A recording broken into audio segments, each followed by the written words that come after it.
Abateze amatwi mwese ndabaramukije. Kaze mu kiganiro ivyo nabageze vyose. Igihe Yesu yasezera abigishwa biwe yabahaye icagezo ngo bagende bahindura amahanga yose abigishwa, ababatize, baheze babigishe kwitondera ivyo yabageze vyose. Muri iki kiganiro mutegurirwa mukongera mugashikizwa na jewe Yohani Niyondiko, biciye kuri radio Ivyizigiro no ku zindi mbuga zikoresha ubuhinga bwa none.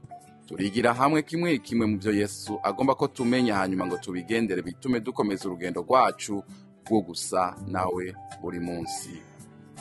Kaze mu kiganiro cy'uyu munsi. Inyigisho y'uwu munsi iravuga ngo kunda nk'uko Imana ikunda. Birashoboka?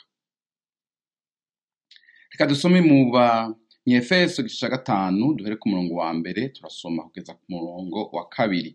Haravuga ngo nuko mwigana Imana nk'abana Imana ikunda, kandi mugendere mu rukundo nk'uko Kristo nawe yadukunze akatwigura akatubera ishikanwa n'ikimazi bihabwa Imana, umubabwe umota neza.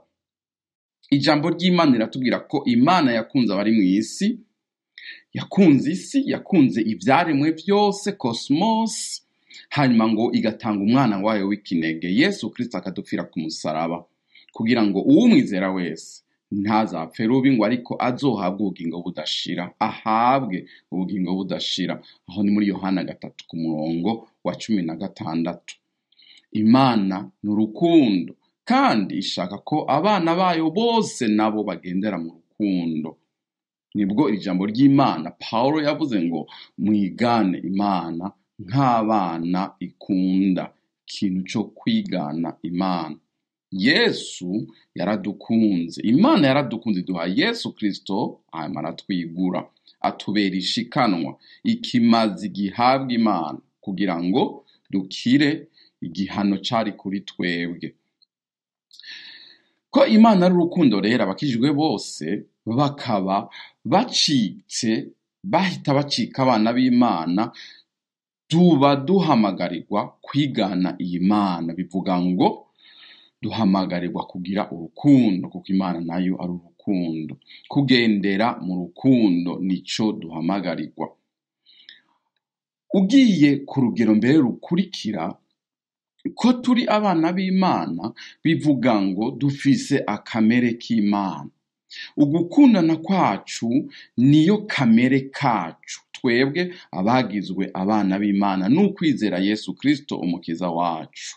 Ibi ni ivy'ukuri, ku buryo ijambo ry'Imana rivuga yuko uwo wese adafise urukundo, naho yotibura umuriro ukaka, naho yoba ameze gute, yoba akora ibitangaza ameze gute, uyo muntu ngo adafise urukundo n'ubusa. Turabibona mu cete ca mbere c'Abikorino ku murongo wa 13, aho Paulo yavuze ngo naho nogira indimi nk'iz'abamarayika, naho nomera gute, ntafise urukundo, ngo noba ndubusa, noba ndi nk'umuringa uvuga ugasama gusa.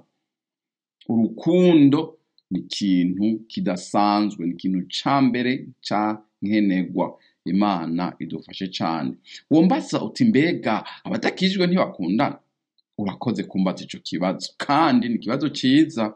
Ni koko mw'isi abantu barakundana, kandi hari abantu bakundana cyane. Abubakanye canke abashaka kuzokubakana, naho boba badakijijwe barakundana. Urukundo bagira iki bise ngo eros.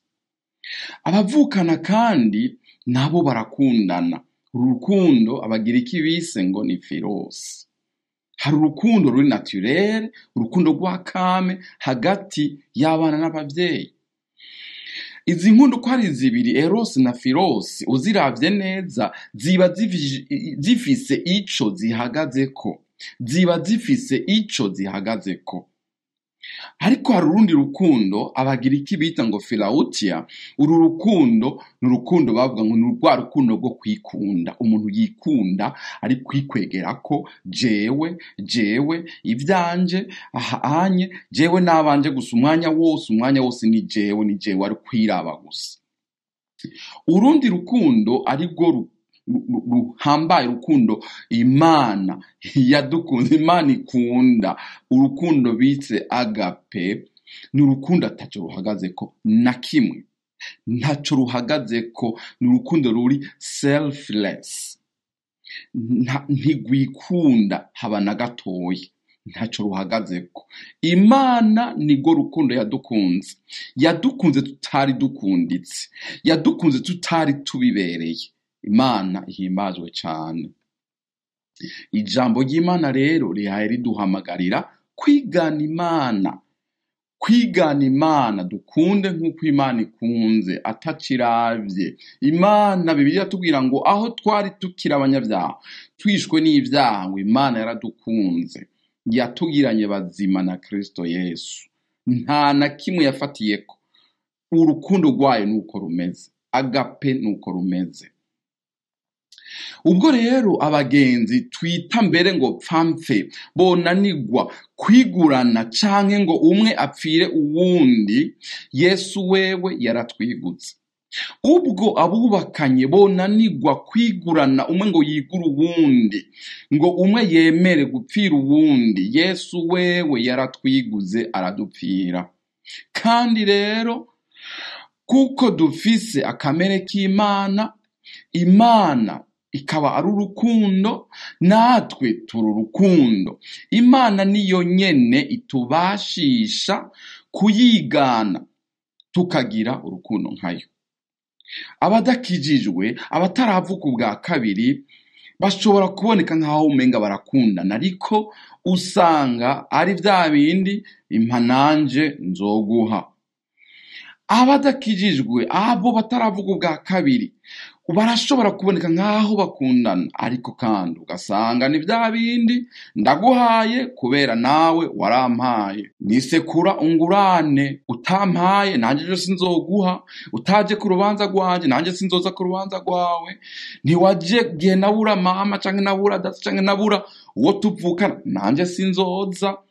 Ugasanga urwo rukundo ruhagaze gutyo. Ariko Yesu wewe yewe aduhamagarira kuba nkawe. Imana yaduhaye akamere kayo ngo tubashe gukunda naho n'abansi bacu nabo, ngo tubashe guha abatazoduha, ngo tubashe guha abatwimye, ngo tubashe gufasha n'abahita ku nzira tutazi, utamenye iyo ahaye aja niyo azohereza. Ivyo ubikore kuko ni cagezwe c'urukundo Yesu Kristo yaduhaye. Yaravuze ngo umva icagezwe gishasha ndabahaye, nimukundane nk'uko nanje nabakunze. Ivyo rero turabikora ko tuzi ko kandi impera yacu iri mu ijuru, kandi tukiri na hano muri ubu bugingo Imana iratwishura ivyiza dukorera abandi. Abarundi barayamaze baravuga ngo ukora iciza ukagisanga imbere, kandi rero n'ikibi naco kiba gifise impera yacu, hariyo imbere uzogisangayo naco. Bibiliya yo iravuga ngo tera umukate wawe ku mazi, hari igihe ngo ikindi gihe uzobona ukugarutseko. Hariho inshumbushanyo z'ivyaretswe. Yesu yarabwiye abigishwa biwe ati yemwe ibyo mwaretse vyose, ibyo mwahevye vyose kubwanje no kubera ubutumwa bwiza ngo munkurikire, muzobishumbushwa mukiri hano mw'isi, hanyuma ngo mu bugingo budashira. Imana ishimwe cyane. Twigane Imana nk'abana ikunda. Iri jambo ryo kwigana Imana rirakomeye cyane. Reka nibutse abavyeyi baba bariko baranyumviriza canke bazonyumva n'undi munsi, mumenye ko abana bacu baraturaba muri vyose, baratwitegereza, baratwumviriza. Kandi umwana kubera urukundo akunda umuvyeyi wiwe n'ukuntu aba amwemera, arondera kumera nkawe, arondera kwigana umuvyeyi wiwe, arondera kumera nka papa wiwe, arondera kumera nka mama wiwe. Mu gifaransa baravuga ngo tel père tel fils. Kubera iki? Kenshi uza kubona umuhungu afise ukubaho imibereho yiwe, uko akora ibintu, ugasanga yavyize kuri se wiwe. Nivyo haba hariho ibiri muri kamere, biri genetike, ariko hari n'ibindi aba yaramwizeho kubera iki yaramuravye, yaramukurikiranye, none agomba kumera nkawe. mu kirundi bakaca bavuga ngo wiba uhetse gukigisha uwuhetse. Kirya uriko urakora nimba ari kibi, urya mwana ari mu mugongo, urya mwana ari iruhande yawe ariko arakuraba. Imana idufashe cane kandi tuvyitwararike kwigisha abana bacu ibyiza. Yewe abana bakwigireko uguhezagira abandi, apana kuvuma abandi. Abana bawe bakwigireko gutanga, apana kwimana.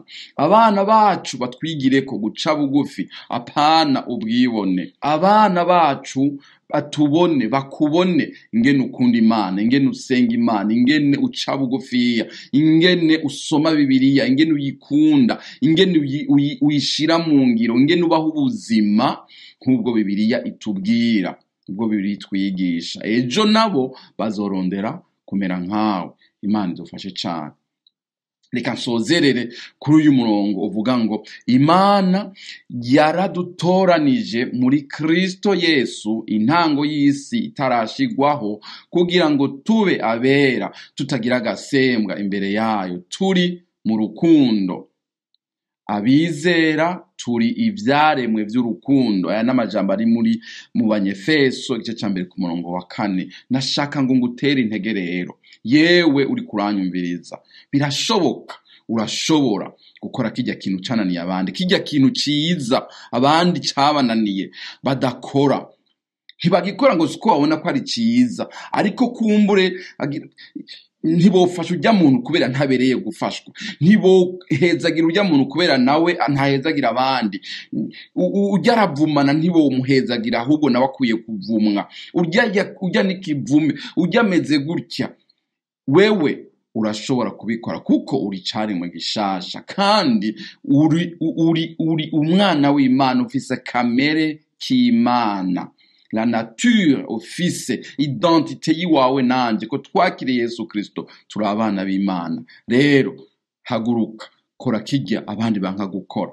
Kunda barya badakunditse, genda ufashe bariya isi ivuga ko batabereye gufashwa. Kubera iki? Tubikora kubera ko natwe Imana yadukunze tukira abanyabyaha, Yesu yadupfiriye tutari tubibereye. Nabugingo n'ubu mbere Imana irakunda abanyabyaha, kuko Bibiliya iratubwira ngo Imana ntishaka ko umunyabyaha n'umwe yopfa, ngo ariko gushaka uko bose bakizwa. Imana ishimwe cane. Genda muri izo nkomezi zawe nyene, Imana izogufasha, mpwemu w'Imana azogufasha. Twigane Imana nk'abana Imana ikunda. Birashoboka. Imana iguhezagire. Amen. Ndabashimiye mwebwe mwese mwateze amatwi ikiganiro ivyo nabageze vyose. Twizeye ko mwafashijwe n'inyigisho y'ubu munsi. Tubifurije umugisha w'Imana mu banyu no mu byanyu. Naho ubutaha.